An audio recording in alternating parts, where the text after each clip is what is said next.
सूर्य की किरणें घने वृक्षों के बीच से छन रही थीं। यह वन दिव्य आभा से भरा हुआ था।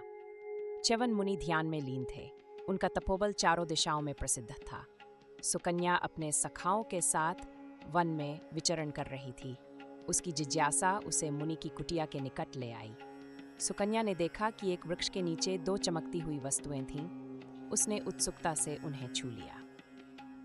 सुकन्या की नादानी से च्यवन मुनि की आंखें क्षतिग्रस्त हो गईं। वह अंधे हो गए। च्यवन मुनि ने राजा शर्याति को शाप दे दिया। राजा दुखी हुए।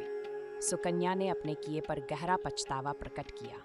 उसने मुनि की सेवा करने का व्रत लिया। सुकन्या ने मुनि की सेवा में दिन रात एक कर दिया। उसकी सेवा अद्वितीय थी। मुनि का हृदय धीरे धीरे पिघलने लगा। सुकन्या की सेवा ने करुणा उत्पन्न की। अश्विनी कुमारों ने मुनि के पास आने का निर्णय लिया। वे सेवा का सम्मान करना चाहते थे। अश्विनी कुमारों ने मुनि से कहा, हम आपको यौवन अवस्था पुनः प्राप्त कर सकते हैं। च्यवन मुनि ने प्रस्ताव स्वीकार कर लिया। उन्होंने सुकन्या की भक्ति को देखा। अश्विनी कुमारों ने दिव्य औषधियों का प्रयोग किया। मुनि का शरीर युवा और सशक्त हो गया।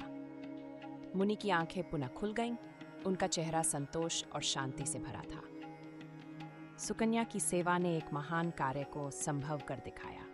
मुनि अब सत्य और धर्म की राह पर अग्रसर हो गए।